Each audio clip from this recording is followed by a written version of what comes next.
ہم تو کچھ نہیں کر سکتے ان کے بارے میں. اللہ خود بھی نہیں توڑتا اپنے قوانین، الا ماشاء اللہ، مگر جب کبھی چاہے. تو جب اللہ خود اپنا کوئی قانون توڑتا ہے اس کو ہم کیا کہتے ہیں؟ معجزہ. وہ ہوتا تھا معجزہ. آگ کا کیا کام ہے؟ جب سے آگ اللہ نے ایجاد کی ہے، تخلیق کی ہے، آگ جلاتی ہے، رول ہے. ایسے تھوڑی وقتاً فوقتاً کہ جو ہم ہانڈی رکھ کر ہے چولہے پہ اور پتہ چلا وہ تو ٹھنڈی، کسی نے آ کے پھونک مار دی، یا نارکونی بردن و سلامن علی ابراہیم، جٹھانی نے آ کے دیورانی کی ہنڈیا جو ہے وہ اس کی آگ بجھا دی اور وہ آگ آرام سے بجھ گئی. ایسے ہوتا ہے کوئی؟ کبھی بھی نہیں ہوتا ایسے. وہ ونس ان اے بلو مون والی بات ہے. کبھی اللہ ہی چاہتا ہے تو اپنا قانون خود توڑتا ہے. مخلوق کے بس میں نہیں ہے کہ اللہ تعالیٰ کے بنائے ہوئے قوانین کو توڑے. تو یہ اللہ تعالیٰ نے ایکسیپشنز کہیں نہ کہیں رکھ دیے. تو پھر اللہ تعالیٰ نے کہا تھا کہ لن ترانی، موسیٰ تو مجھ کو نہیں دیکھ سکتا، لیکن بس پہاڑ کو دیکھ. اگر وہ اپنی جگہ جمع رہا تو فسوف، ہو سکتا ہے تو مجھ کو دیکھ لے عن قریب. پر اللہ تعالیٰ نے سمجھا دیا کہ پہاڑ برداشت نہیں کر سکتا. بعض علماء کہتے ہیں کہ اللہ کی تجلی پڑی، دکن لکھا ہے یہاں پر کہ پہاڑ جو ہے وہ تجلی سے ریزہ ریزہ ہو گیا. بعض علماء کہتے ہیں زمین کے اندر دھس گیا، وہ قیامت تک باہر نہیں نکلے گا. یہ اللہ تعالیٰ کی تجلی کی طاقت تھی. اور موسیٰ علیہ السلام کا کیا معاملہ ہوا؟ وَخَرَّ مُوسَىٰ صَعِقًا، آیت 143 پہ ہم بات کر رہے ہیں نا. موسیٰ علیہ السلام بے ہوش ہو کے گر پڑے. اس کے بارے میں ایک حدیث ہمیں ملتی ہے جو کہ صحیح بخاری میں موجود ہے. آپ صلی اللہ علیہ وسلم نے فرمایا کہ قیامت آئے گی تو سارے مردے تو مردے ہی ہوں گے اور جو زندہ ہوں گے وہ بھی مر چکے ہوں گے. پھر دوبارہ سور پھونکا جائے گا تو سارے زندہ ہوں گے نا، سارے جو مردے ہیں وہ زندہ ہوں گے. تو آپ صلی اللہ علیہ وسلم نے فرمایا کہ سب سے پہلے کس کو زندہ کیا جائے گا؟ نبی اکرم صلی اللہ علیہ وسلم کو. اور لباس بھی سب سے پہلے انہی کو پہنایا جائے گا. آپ نے فرمایا کہ جب میں ہوش میں آؤں گا تو میں دیکھوں گا کہ موسیٰ اللہ کے عرش کا پایا تھامے کھڑے ہیں، موسیٰ علیہ السلام. تو پھر آپ نے فرمایا کہ میں نہیں جانتا کہ یہ کیوں ہوگا. یا تو مجھ سے پہلے وہ ہوش میں آ گئے ہوں گے، یا اللہ نے ان پر بے ہوشی طاری نہیں کی، یعنی کہ وہ سور جو پھونکا گیا اس سے ان کی موت واقع نہیں ہوئی ہوگی، اس لیے کہ وہ ایک دفعہ بے ہوش کیے جا چکے. یہ والا یہ انسیڈنس آپ نے ریکال کرایا لوگوں کو. وَخَرَّ مُوسَىٰ صَعِقًا، اور موسیٰ علیہ السلام غش کھا کر گر پڑے، یعنی بے ہوش ہو گئے تھے. تو ایک دفعہ اللہ کی تجلی دیکھ کے وہ بے ہوش ہو چکے تھے.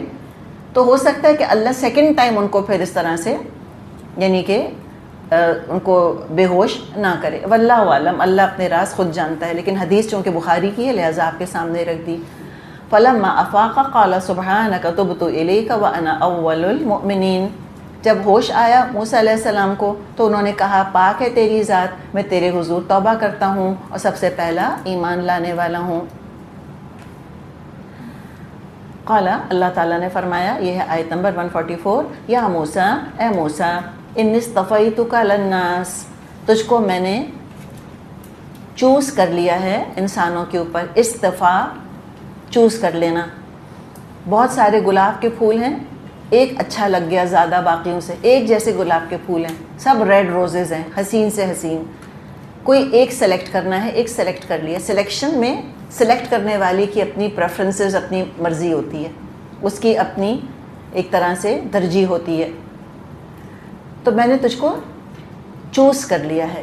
اجتبا ایک اور لفظ ہوتا ہے، اجتبا ہوتا ہے سلیکٹ کرنا کسی کام کے لیے.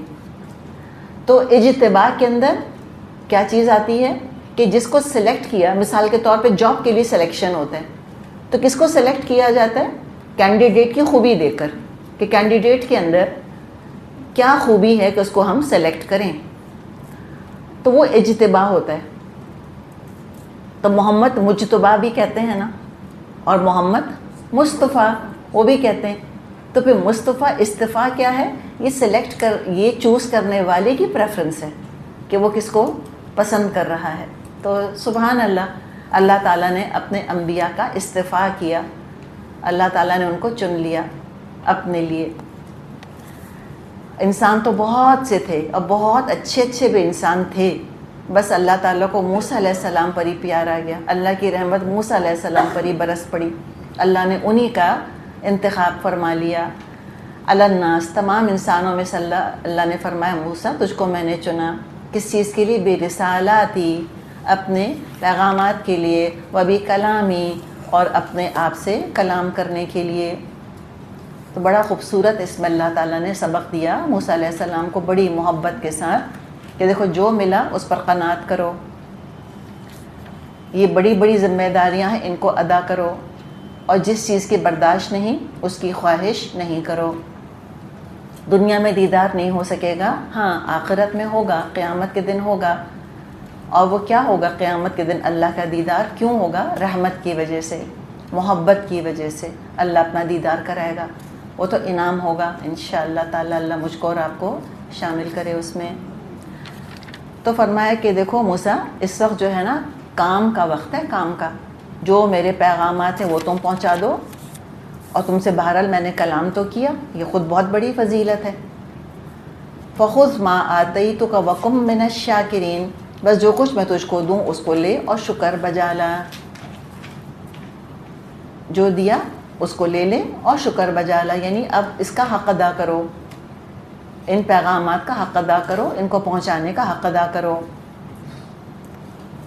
وَكَتَبْنَا لَهُ فِي الْأَلْوَاحِ مِنْ كُلِّ شَيْءٍ مَوْعِظَةً وَتَفْصِيلًا لِكُلِّ شَيْءٍ، اس کے بعد ہم نے موسیٰ علیہ السلام کو ہر شعبہ زندگی کے متعلق نصیحت اور ہر پہلو کے متعلق واضح ہدایات تختیوں پر لکھ کر دے دیں۔ الواح، لوح کی جمع مکسر ہے، لوح، لوح سمجھتے سلیٹس، رائٹ، سلیٹس وغیرہ جیسے ہوتی ہیں نا، اس طرح کی کوئی چیز۔ اچھا، جب بھی تصور آتا ہے الواح کا، وہ دو تختیوں کا تصور آتا ہے کہ موسیٰ علیہ السلام نے 2 تختیاں اٹھائی ہوئی تھیں، تو لوحین نہیں کہا اللہ نے، یہاں پہ الواح فرمایا ہے، یعنی بہت ساری تختیاں تھیں۔ اور کتبنا، اس سے علماء کہتے ہیں کہ اللہ تعالیٰ نے یہ خود لکھی تھیں اپنے ہاتھ سے، کتبنا لہو فی الالواح، واللہ عالم، یہ علماء کا خیال ہے، میرا نہیں خیال کوئی حدیث اس پہ ہم کو ایس سچ ملتی ہے۔ بعض دفعہ وہ اسرائیلی روایات وغیرہ سے بھی کچھ لے لیتے ہیں۔ تو اللہ تعالیٰ نے وہ جو تختیاں ملی تھیں اللہ تعالیٰ کی طرف سے، اللہ تعالیٰ نے ان پہ یا تو لکھا تھا خود یا لکھوایا ہوگا، تو لکھی لکھائی ملی تھی، ٹیبلٹس جن کو کہتے ہیں انگلش میں۔ کیا لکھا تھا؟ من کل شیء موعظۃ وتفصیلا لکل شیء، واضح و نصیحت تھی اور ہر چیز کی تفصیل، کل شیء تفصیلا لکل شیء، ہر چیز کی تفصیل تھی۔ فار ایگزامپل کس کی تفصیل تھی؟ کہ کائنات کے اندر کتنے ستارے ہیں، کتنے سیارے ہیں، یہ تفصیل تھی؟ یا یہ تفصیل تھی کہ گریوٹی کس کو کہتے ہیں؟ یا یہ تفصیل تھی کہ کووڈ ہو جائے تو اس کا علاج کیا ہوگا؟ لوگ کہیں گے لکھا ہے قرآن میں، تفصیل لکل شیء، اور لوگ اس فریز کو حدیث کے خلاف استعمال کرتے ہیں کہ قرآن خود کہہ رہا ہے کہ تفصیل لکل شیء، یہ تو یہاں تو خاص تورات کے کانٹیکسٹ میں ہے نا، اور کہیں اور مقامات پر بھی اللہ تعالیٰ نے یہ بات بیان فرمائی ہے۔ وہ کہتے ہیں جب قرآن میں ہر چیز کی تفصیل ہے تو ہمیں حدیث دیکھنے کی کیا ضرورت ہے؟ تو بات یہ ہے کہ وہ مطلب نہیں سمجھ پا رہے ہوتے۔ کل شیء سے یہاں مراد یہ نہیں ہے کہ اللہ تعالیٰ نے ان ٹیبلٹس کے اوپر سارے سائنٹیفک لاز، ہر چیز اللہ نے لکھ دی تھی، قیامت تک آنے والے واقعات بتا دیے تھے، ہر چیز کا علاج بیان کر دیا۔ تو obviously کوئی بھی یہ نہیں سمجھتا کہ یہ مطلب ہے، یہاں پر مطلب ہے کہ جو احکامات، جو نصیحتیں بنی اسرائیل کی ضرورت تھیں، شریعت کی جو شقیں اور جو تفصیلات، جو کلوزز ان کو چاہیے تھے وہ موجود تھے۔ یہ ایک کانٹیکسٹ ہے، تفصیلا لکل شیء، ہر چیز کے متعلق واضح ہدایات تھیں۔ ایک اور یہاں پر ہم بات کلیئر کرتے چلے جائیں کہ بعض دفعہ جو نیا علم دنیا میں سامنے آتا ہے، کھینچ تان کے لوگ اس کو قرآن سے ثابت کرنے کی کوشش کرتے ہیں کہ قرآن نے تو 1450 سال پہلے ہی پریڈکشن کر دی تھی۔ دیکھیں نعوذ باللہ، اس طرح ہم قرآن کا تماشا نہیں بنائیں۔ قرآن نے کبھی دعویٰ نہیں کیا کہ قرآن لوگوں کو فزکس پڑھانے آیا یا ٹیکنالوجی سکھانے آیا۔ قرآن کا موضوع کیا ہے؟ ھدی للمتقین، ہدایت ہے متقیوں کے لیے۔ سارے سائنسز پڑھانے نہیں آیا۔ ہاں ڈیفینیٹلی اس میں نشانیاں، آیات موجود ہیں، چاہے وہ ایمبریولوجی سے متعلق ہوں، فزکس سے متعلق ہوں، یا وہ سمندری سفر سے متعلق ہوں. ڈیفینیٹلی سائنسی حقائق موجود ہیں، لیکن قرآن سائنسی کتاب نہیں ہے. جس حد تک ریزنیبل حد تک کوئی بات اگر قرآن سے ثابت ہوتی ہے ضرور اس کا ذکر کرنا چاہیے، لیکن ہر چیز کو کھینچ تان قرآن سے ثابت کرنا، یہ دراصل ہم نے قرآن کے ساتھ ایک طرح سے مذاق کرنا شروع کر دیا ہے. وہ بھی تفصیلا لکل شیء ان کو اس طرف لے جاتے ہیں. قرآن نے تو ہر چیز کا پہلے ہی بتا دیا ہے ہم کو. تو یہاں مراد ہے ہدایت کے لیے جو جو ریکوائرمنٹس تھیں وہ سب اللہ نے بتا دی. اور کیا فرمایا؟ فَخُذْهَا بِقُوَّةٍ، اور فرمایا کہ ان کو مضبوطی کے ساتھ تھامو، مضبوط پکڑو. مضبوط پکڑو سے کیا مطلب؟ یہ فزیکل کی بات نہیں کی جا رہی کہ صرف تم بس فزیکلی ان کو مضبوط پکڑ لینا. مراد ہے کہ اس کے لیے تم کو ایمانی قوت، ذہنی قوت، علمی قوت چاہیے ہوگی. مضبوط پکڑنا، مضبوط ایمان کے ساتھ، ٹھکے ہوئے علم کے ساتھ. ذہنی قوت چاہیے، قوت ارادی چاہیے، اسٹرانگ ول پاور چاہیے. پہلے ہی بتا دیا اللہ تعالیٰ نے کہ یہ ویک ہارٹڈ، فینٹ ہارٹڈ کی کتاب نہیں ہے. بھئی تم راستہ ناپو اپنا. اگر بات بات پہ بے ہوش ہوتے ہو، بات بات پہ برا مانتے ہو، بات بات پہ رات رات بھر روتے رہتے ہو، کسی کی ٹیڑھی نظر برداشت نہیں ہوتی، اس راستے پہ نہ آنا. یہ ایسے کمزوروں کا، ایسے بزدلوں کا، یہ ایسے ہتیلی کے چھالوں کا راستہ نہیں ہے. یہ تو مضبوط لوگوں کا راستہ ہے. اسٹرانگ پرسنالٹیز چاہیے اس کے لیے، ٹھکی ہوئی شخصیتیں، پر اعتماد، پورا یقین ہے ان کو ٹھکا ہوا دل کے اندر. تو قوت کے ساتھ پکڑو اس کو. تنگی ہو، آسانی ہو، جو ہو، دل چاہے دل نہ چاہے، جیسے حالات ہوں، چھوڑنا نہیں ہے اس کو. اس کا obvious مطلب کیا ہوا؟ اس کا obvious مطلب ایک تو یہ ہوا کہ قوت کی ضرورت پڑے گی. اور فزیکلی بھی آپ دیکھیں، شاید پہلے بھی ہم نے بات کی تھی، یہ پین ہے، یہ میں نارمل پین پکڑا ہوا ہے جیسے نارمل پکڑا جاتا ہے. یہ کتاب ہے، اس کو میں نے نارمل ہی پکڑا ہوا ہے. کیوں؟ مجھے کوئی خطرہ نہیں ہے. میں اس کو ایسے کب پکڑوں گی؟ میں اس کو ایسے کب پکڑوں گی؟ ایسے کر کے. جب مجھے ڈر ہو رہا ہوگا تو مجھ سے چھین لے گا. اپنا بچہ ہے، اس کو نارملی گود میں لیا ہوا ہے ماں نے، اور ماں اس کو ایسے کس کے کب پکڑے گی، ایسے چمٹا کے کب پکڑے گی؟ جب اس کو ڈر ہوگا کوئی میرا بچہ مجھ سے چھین نہ لے یا کچھ چھیننے کی کوشش کر رہا ہوگا. تو اس میں آلریڈی یہ موجود ہے کہ لوگ تم سے یہ دولت چھیننے کی کوشش کریں گے. تو مضبوط پکڑ لینا اس کو. جان چلی جائے، تعلیم نہ جائے، ایمان نہ جائے. آپ صلی اللہ علیہ وسلم نے فرمایا کہ تمہیں کوئی آگ میں بھی جلا دینا تو اللہ کے ساتھ شرک نہیں کرنا. اللہ نہ ڈالے آزمائش ہم پر، لیکن اگر کبھی پڑے تو اللہ ہمیں کامیابی کے ساتھ سرخرو کرے. بات یہ ہے. تو خذھا بقوہ وامر قومک، اور حکم دے اپنی قوم کو، یاخذ باحسنھا، اپنی قوم کو حکم دے کہ اس کے بہترین مفہوم کی پیروی کریں. بس اس کو میں اور آپ اپنے دل پہ رکھ لیں اور دل پہ لکھ لیں. احسن سے مراد ہے کہ فرائض کو شوق اور رغبت سے ادا کریں، سر سے اتار کر پھینکیں نہ، اور غیر فرض نیکیوں کا بھی اہتمام کریں. اندر سے شوق پیدا ہونا چاہیے نیکیاں کرنے کا. نماز میں خشوع ہونا چاہیے، تقویٰ ہو، اللہ کی رضا کی امید ہو انسان کو. یہ ہے احسن طریقہ.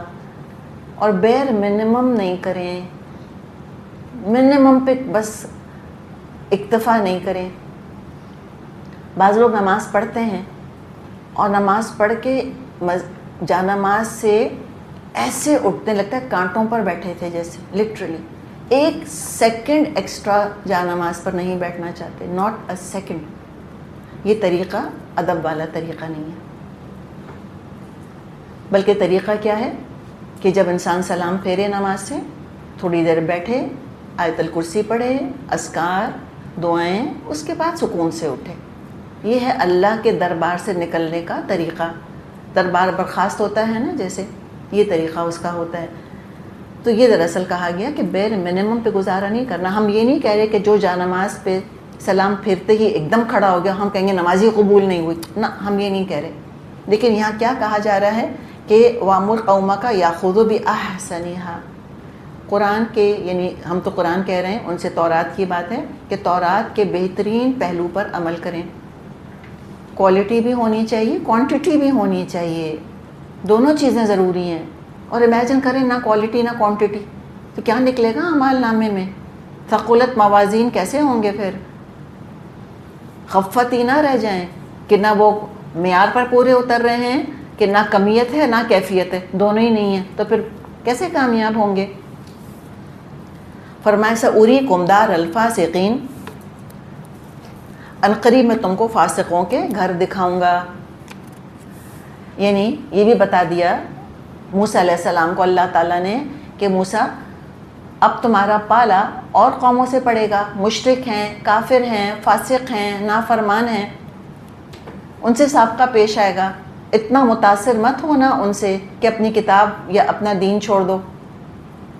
جو اس کتاب کو جتنا مضبوط پکڑے گا اتنا ہی بہادر، اتنا ثابت قدم، اتنا باروب بنے گا. ایک روب آئے گا پرسنالٹی میں اس کی، صابر بنے گا انشاءاللہ. اس لیے کہ دیکھیں یہ کوئی واک اوور تو نہیں ہے دنیا کے اندر کہ میں کہوں کہ ہم مسلمان ہیں تو ساری دنیا مسلمان ہے ساری دنیا مسلمان؟ ہرگز بھی نہیں ہے، نہ کبھی تھی اور نہ کبھی ہوگی. یہاں تو کانسٹنٹ ایک کلیش چلتا رہے گا، ٹھیک ہے نا؟ کلیش آف سویلائزیشن کہہ لیں، کلیش آف آئیڈیالوجی کہہ لیں، تو وہ تو چلتا رہے گا. تو ہمیں ڈاؤن انڈر تو نہیں جانا پھر. اگر ہمیں اپنی آئیڈیالوجی پہ، اپنے نظریے پر، اپنے دین پر ہمیں ٹھکا ہوا یقین نہیں ہوگا، ہم تو متاثر ہو جائیں گے اگلوں سے. تو لہٰذا اللہ نے فرمایا کہ تمہارا مقابلہ ہونے والا ہے، تم کو بالکل آئیڈیل انوائرمنٹ کے اندر نہیں رکھے گا اللہ تعالیٰ کی کتاب تم کو مل گئی ہے اب go and preach to the converted. نہیں، اب تو تمہارا مقابلہ ہوگا، دلیل کو دلیل سے تم کو دفاع کرنا پڑے گا، ہر طرح کا جہاد تمہیں کرنا پڑے گا. تو جتنا کتاب سے تعلق کمزور پڑے گا اتنے شکوک و شبہات پھر پیدا ہوں گے، کفر اور نفاق پیدا ہوگا.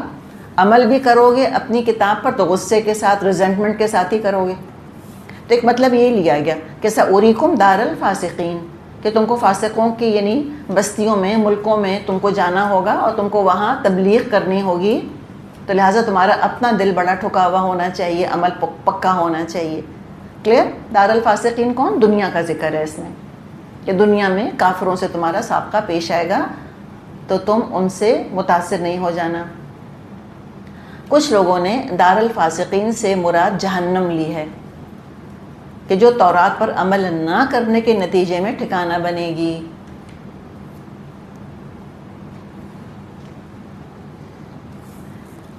کہ اگر نہ عمل کیا اس پہ تو پھر دیکھنا تم سب کو دار الفاسقین دیکھنا پڑے گا جو کہ جہنم ہے.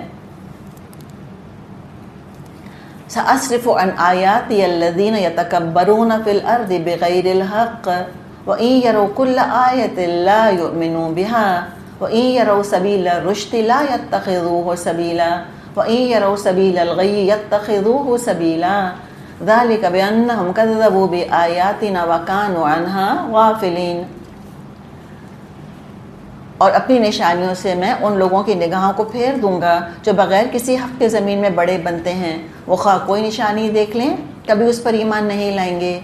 اگر سیدھا راستہ ان کے سامنے آئے اس کو اختیار نہ کریں گے، اور ٹیڑھا راستہ نظر آئے اس پر چل پڑیں گے، اس لیے کہ انہوں نے ہماری تمام نشانیوں کو جھٹلایا اور ان سے بے پرواہی کرتے رہے، ان کی طرف سے لاپرواہ رہے. تو یہ بھی اللہ تعالیٰ نے بتا دیا کہ جو تکبر کرے گا، کتاب کا حق ادا نہ کرے گا، اس کے لیے وقت نہیں نکالے گا، اہمیت نہیں دے گا، اللہ کی اہمیت کو، شریعت کے احکامات کو نہیں سمجھے گا، تو اللہ کی جنت سے محروم رہے گا اور دنیا میں جاہل رہے گا. اللہ خود ہی پھیر دے گا متکبر لوگوں کو اس سے. کوئی بھی نشانی، کوئی بھی آیت دیکھیں گے ایمان ہی نہ لائیں گے.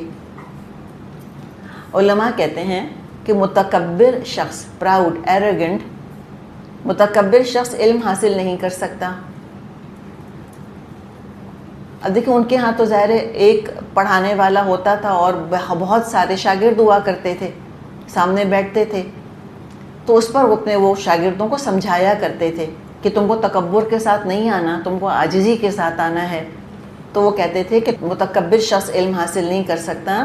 جو شخص علم حاصل کرنے کے لیے ایک ساتھ کی ذلت گوارا نہیں کر سکتا، وہ جاہل رہ کر ہمیشہ کی ذلت مول لیتا ہے. تو شاگردی جو ذلت لفظ کہہ رہے ہیں دراصل مطلب ہے عاجزی. اور ایز اے اسٹوڈنٹ ہم نے ڈانٹیں سنی ہے ٹیچرز کی کہ نہیں؟ ڈسپلن کیا ہے کہ نہیں کیا؟ ٹیچرز نے ہم کو کیا نا. پنشمنٹس بھی ملی کہ نہیں ملی؟ سب کچھ ہوا. انسان بنے کہ نہیں بنے اس سے ہم؟ ماں باپ نے تربیت کی کہ نہیں کی؟ چاہے ڈانٹا یا مارا. اور اس طرح ڈسپلن کرنے سے کوئی پاگل نہیں ہو جاتا. ہم ہر چیز کو نا ایکسٹریم پر لے جاتے ہیں. اب پہلے یہ تھا کہ اتنی شدید جسمانی سزائیں ملتی تھیں، اب ایک تھپڑ لگانا بھی جو ہے وہ 9/11 کو پتہ چلا، فون کر دیا بچے نے. بچے کو کیا سزا ملی؟ اماں ہی جیل چلی گئیں، ابا ہی جیل چلے گئے، بچے کو اٹھا کر فاسٹر ہوم میں ڈال دیا انہوں نے، بچہ ہی چھین لیا. تو انسانیت کا پرابلم ہم دیکھ رہے ہیں نا، ایکسٹریم کے اوپر چلتی ہے ہمیشہ. ایک درمیانی راستہ ہے کہ بہرحال تربیت کے لیے عاجزی چاہیے. جس کے اندر ہیوملٹی ہے اس کی تربیت ہوگی. جس میں تکبر ہے وہ تو کہے گا کہ how dare you talk to me like this. آپ کی مجال ہوئی کہ آپ مجھ سے ایسی بات کریں، اس لہجے میں بات کریں. آپ کون اور میں کون؟ تو ہمیشہ چھوٹا بن کر آنا ہوتا ہے علم کے سامنے. انسان جتنا جھک کر آتا ہے، جتنا چھوٹا بن کر آتا ہے، اتنی ہی خیریت ہوتی ہے اس کی. اور یہ خاص طور پہ یہ معاملہ کس کے ساتھ ہوتا ہے؟ جس کو اللہ نے کوئی نعمت دی ہے دنیا کے اندر. ایز اے اسٹوڈنٹ ہو سکتا ہے کہ ہمیں ڈسپلن کیا گیا ہو کہ آپ نے یہ کام وقت پر نہیں کیا، ہم ٹیسٹ نہیں لیں گے آپ کا. آپ نے وقت پر نہیں دیا، ہم ایکسیپٹ نہیں کریں گے. آپ لیٹ آئی ہیں، آپ فلاں جگہ جا کر بیٹھیں.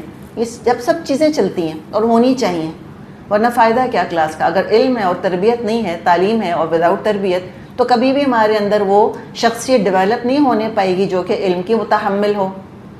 اب کیا ہوا؟ وہ جن سے کہا کہ بھئی اب آپ اوپر جا کر بیٹھیں یا ہم آپ کا فہم نہیں لیں گے، انہوں نے جا کے اپنے میاں سے شکایت کی. میاں جو ہیں منسٹر ہیں بہت بڑے، مثال کے طور پہ. میاں نے کہا تم سے ایسے بات کی، you don't have to go next time. تمہیں کیا ضرورت ہے جا کے اس طرح بے عزت ہونے کی؟ گھر بیٹھو تم آرام سے. How dare they talk to you like this. ہوتا ہے؟ بالکل ہوتا ہے اس طرح سے. تو یہ اسی لیے انہوں نے کہا کہ اسٹوڈنٹس جو آتے تھے وہ ہر کلاس سے آیا کرتے تھے. امام بخاری کے سامنے جو بیٹھے ہوتے تھے، پیسے والے بھی ہوتے تھے، کم پیسے والے بھی ہوتے تھے. آپ بھی جو بیٹھی ہیں، آپ پیسے والی بھی ہیں اور کم پیسے والی بھی ہیں. آپ بعض دفعہ بڑی لاڈلی بیویاں، بہت لاڈلی بیٹیاں بھی ہوں گی، اور بعض نہیں ہوں گی لاڈلی. جن کو ڈانٹیں کھانے کی عادت ہوتی ہے وہ ویسے بھی ٹیچر کی بھی 2 ڈانٹیں کھا لیتے ہیں، رائٹ. اور جن کو بہت ہی چمکارنے کی اور چمکار سننے کی عادت ہوتی ہے، ہائی سویٹ ہارٹ سننے کی، ان سے نہیں برداشت ہوتی پھر ڈانٹیں. ہائی میری پرنسس، ہائی میری شہزادی. ماں ایسے کہتی رہتی نا بیٹیوں کو، پھر وہ شہزادیاں، پھر وہ نہیں ڈانٹ برداشت کر سکتی. تو لہٰذا جو متکبر ہوتا ہے، جو ایک گھڑی کی ذلت نہیں برداشت کر سکتا علم کے لیے، اس نے کیا قدر کری علم کی؟ اگر ڈائمنڈ نیچے گر گیا ہے مثال کے طور پہ، اس وقت امیجن کریں یہاں، خیر ڈائمنڈ کو تو چھوڑیں، وہ تو اب لیب میں بننے لگ گئے.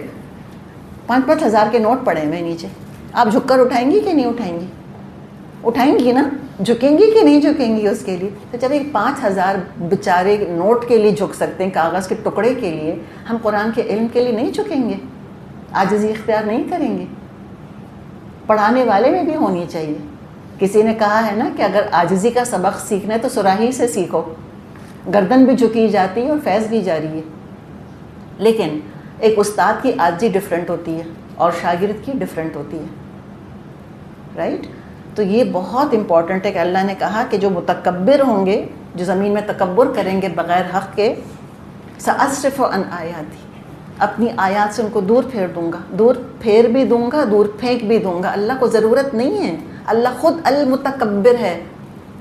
اللہ کے آگے تم تکبر کرتے ہو؟ اوقات تو دیکھو اپنی، حیثیت تو دیکھو اپنی، کیا تم اور کیا تمہاری چیز. اللہ نے کہا ہو کیا تم؟ ایک حقیر پانی کی بوند سے تو بنے ہو، اتراتے کس چیز کے اوپر ہو؟ کبھی فخر آنے لگ جائے اپنے بارے میں، کبھی شیطان وہی حملہ کرے ہم پہ جو اس کا معاملہ تھا، اس نے بھی تکبر ہی کیا تھا. تو اپنی اوقات خود یاد کر لے انسان کہ میں ہوں کیا، میری حیثیت کیا ہے. ہمیں خود بھی اپنی حیثیت کبھی یاد رکھنی چاہیے. ہم کہتے ہیں نا cutting our sales down to size. بعض دفعہ ہم اپنی نظروں میں اتنے بڑے ہو جاتے ہیں، ہم سمجھتے پتہ نہیں کہاں چاند کے اترے ہوئے ہیں. ہم کہیں کے اترے ہوئے نہیں ہیں، مٹی سے بنے ہیں، مٹی میں جائیں گے. اور بنے کس سے ہیں؟ ایک ٹپکی ہوئی بوند سے. اللہ کہتے ہیں نا ماء مہین، حقیر پانی کی بوند سے تو بنایا ہے تم کو. تو اللہ کے آگے عاجزی اختیار کرنا نصیب والوں ہی کو نصیب ہوتا ہے. اور معاملہ پھر کیا ہوگا؟ کوئی نشانی دکھا دیں متکبر لوگوں کو، لا یؤمنوا بہا، نہیں ایمان لائیں گے اس پر. ہاں سیدھا راستہ دکھاؤ، نہیں قبول کریں گے، نہیں چلنا اس کے اوپر. نظر آ رہا ہے، سمجھ بھی آ رہا ہے، پتہ ہے شراب کے نقصانات، پتہ ہے زنا کے مسائل، پتہ ہے جوئے کے پرابلمز، سب نظر آ رہا ہے. سارا سیدھا راستہ نظر آ رہا ہے کہ جوا، زنا، شراب ایبسلیوٹ بین ہونا چاہیے، حرام ہونا چاہیے، ڈرگز بین ہونے چاہیے. لا یتخذوہ سبیلا، نہیں بنائیں گے راستہ اس کو. کیا کریں؟ خواہش کا زور، کوئی بھی ٹائٹل دے دیں گے، freedom of choice, freedom of expression, جو مرضی کہیں گے، لیکن اس سیدھے راستے کو نہیں پکڑیں گے. ایسا نفس نے زور لگایا. وَإِن يَرَوْا سَبِيلَ الْغَيِّ، اور اگر یہ کہیں گمراہی کا راستہ دیکھ لیں تو کیا کریں گے؟ يَتَّخِذُوهُ سَبِيلًا، چل پڑیں گے اس کے اوپر. تو یہ سبیل رشد اور سبیل الغی دو راستے ہیں جن کا اللہ نے ذکر کیا. سبیل رشد کون سا راستہ ہے؟ اس کے لیے ایک اور لفظ تو بتائیے. صراط مستقیم، سیدھا راستہ. ہمیں تصور کیا آتا ہے کہ صراط مستقیم پر ایک دفعہ زندگی کی گاڑی چڑھ گئی تو چڑھ گئی، صاف کھلی ہائی وے، شاہراہ، ادھر ادھر لائٹیں لگی ہیں، بس اب تو ہم نے آٹو پہ گاڑی لگائی اور ہم بیٹھ گئے آرام سے، اب تو خود بخود چلتے رہیں گے صراط مستقیم پہ. ایسا ہے نہیں. یہ کانسٹنٹ کرس کراس ہو رہا ہے. کیا؟ سبیل الرشد اور سبیل الغی کانسٹنٹ کرس کراس ہو رہے ہیں. جگہ جگہ فوکس آتے ہیں. وہ آتا ہے نا، ایک سڑک چلتی چلتے دو سڑکوں میں ڈیوائیڈ ہو جاتی ہے، یہاں جانا ہے یہاں جانا ہے.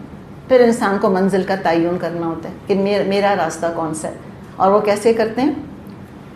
سائن بورڈز دیکھ کر، نشانیاں دیکھ کر. کانسٹنٹ ہمیں اللہ کی آیات کی روشنی چاہیے، کانسٹنٹ، ورنہ ہم صحیح چوائس کر نہیں سکیں گے. پھر آپ کو غلط موڑ مڑ جائیں گے، کوئی غلط موڑ ہم مڑ جائیں گے ضرور. اور کبھی ہم ریلیکس نہیں ہو سکتے کہ زندگی کی گاڑی کو آٹو پہ ڈال کر بیٹھ گئے. جگہ جگہ شیطان کے جال بچھے ہوئے ہیں، جگہ جگہ وہ گھات لگا کر بیٹھا ہے. کہاں کس کھڈ میں گریں گے جا کر. زندگی بھر لوگ سبیل الرشد پر چلتے رہتے ہیں، زندگی بھر آخر میں سبیل الغی پر چل پڑتے ہیں اور انجام جہنم ہے ان کا. 70 سال لوگ نیک کام کرتے ہیں، اینڈ میں وراثت میں گڑبڑ کرتے ہیں، وصیت کے اندر، اور جہنم میں چلے جاتے ہیں. اور سورۃ الاعراف کے آخر میں ہم قصہ پڑھ لیں گے اس شخص کا، کتنا نیک تھا. اللہ تعالیٰ فرماتے آتیناہ آیاتنا، ہم نے اس کو اپنی آیات کا علم دیا تھا. فانسلخ منہا، نکل بھاگا اس سے. فاتبعہ الشیطان، شیطان پیچھے پڑ گیا. فکان من الغاوین، وہ اغوا ہونے والوں میں شامل ہو گیا. تو یہ جو صراط مستقیم کی دعا ہم مانگتے ہیں نا، اہدنا الصراط المستقیم، یہی میری اور آپ کی لائف لائن ہے کہ اللہ مجھ کو نہیں پتا کہ ظہر کی نماز میں پڑھ رہی ہوں، مجھے نہیں پتا میں عصر کی پڑھوں گی کہ نہیں. ایسے دل پلٹتے ہیں لوگوں کے. اچھے خاصے نمازی، نیک، حجابی، پردہ کرتے ہوئے، سچ بولتے ہوئے، والدین کی خدمت گزار، کیا کایا پلٹتی ہے کہ کچھ ہو جاتے ہیں. تو ڈرنا چاہیے گمراہی سے انسان کو کہ اللہ تعالیٰ مجھے نہیں پتا کون سا راستہ کہاں جا رہا ہے، اللہ بس تو ہی میری رہنمائی کرنے والا ہے. اور گمراہ کرتا بھی کس کو ہے اللہ تعالیٰ؟ ذالک بأنہم کذبوا بآیاتنا، اس وجہ سے ہوا کہ انہوں نے ہماری آیات کو جھٹلایا تھا. وکانوا عنہا غافلین، اور ان سے پھر وہ غافل رہے تھے.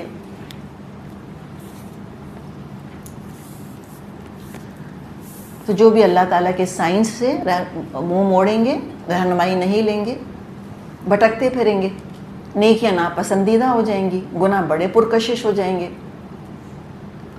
رحمان کے بجائے شیطان کے پیچھے چل پڑیں گے. ٹھیک ہے، وہ بھی تو بیٹھا ہوا ہے.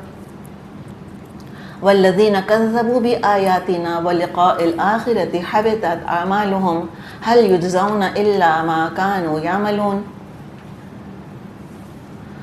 جن لوگوں نے ہماری آیات کو جھٹلایا اور آخرت کی ملاقات کو جھٹلاتے رہے، سارے ان کے اعمال ضائع ہو گئے. کیا لوگ اس کے سوا کوئی اور جزا پا سکتے ہیں کہ جیسا کریں ویسا بھریں؟ ایک سوال ہے، جواب کی ضرورت نہیں ہے، سوال خود سیلف ایویڈنٹ ہے.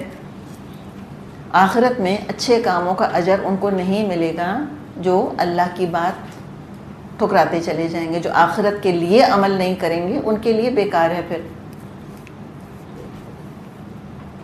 اس لیے کہ جو عمل انہوں نے کیا اس معیار پر، اس سٹینڈرڈ پر، ان کنڈیشنز، ان شرطوں کے مطابق وہ عمل نہیں کیا جو اللہ تعالیٰ نے بتائی تھیں۔ کانٹریکٹ کا تقاضا کیا ہوتا ہے؟ کانٹریکٹ کا تقاضا یہ ہوتا ہے کہ آرڈر کے مطابق پروڈکٹ بنانی ہے، تب تو خریدے گا خریدار۔ اس نے دیا تھا کہ مجھ کو ریڈ کلر کی شرٹس چاہیے، کسی نے یلو بنا دی، آپ کو پتہ ہے پورے آرڈرز ریجیکٹ ہو جاتے ہیں، ڈیفیکٹ نکل آتا ہے، یہاں تک کہ اگر دھاگے نہیں کٹے ہوئے اندر سے، مثال کے طور پہ انٹر لاکنگ نہیں ہوئی ہوئی، تو پورے اسائنمنٹس ریجیکٹ کر دیتے ہیں، بائرز بائی نہیں کرتے۔ تو ہم نے اللہ کو پتہ نہیں کیا سمجھا ہوا ہے کہ اوندہ سیدھا اپنی مرضی کا ملاوٹ شدہ جیسا مرضی عمل کر کے ہم دے دیں گے، اللہ تو مجبور ہے قبول کرنے پر۔ اللہ تعالیٰ نے مثال کے طور پہ کہا کہ نماز ایسے پڑھنا، میں جیسے مرضی پڑھ لوں۔ لوگ کہتے ہیں وضو کی کیا ضرورت ہے، قبلہ رخ ہونے کی کیا ضرورت ہے، حجاب یا دوپٹہ پہن کے نماز پڑھنے کی کیا ضرورت ہے؟ ایسی باتیں ہمیں سننے کو ملتی ہیں۔ یہ کیا ضرورت، ایسی کیا ضرورت ہے کہ مرد آگے کھڑے ہوں اور عورتیں الگ کھڑی ہوں پیچھے؟ ساتھ ساتھ کیوں نہیں کھڑے ہو سکتے؟ ایک مکسڈ نماز کیوں نہیں ہو سکتی؟ تو کرتے رہیں، جو مرضی کرتے رہیں۔ بات صرف یہ ہے کہ اینڈ میں اللہ نہیں قبول کرے گا، سیدھی بات یہ ہے۔ تو یہ اس طرح ضد نہیں باندھ لینی چاہیے اللہ تعالیٰ سے، جو طریقہ اللہ نے، اللہ کے رسول نے بتا دیا بس وہ کافی ہے ہمارے لیے۔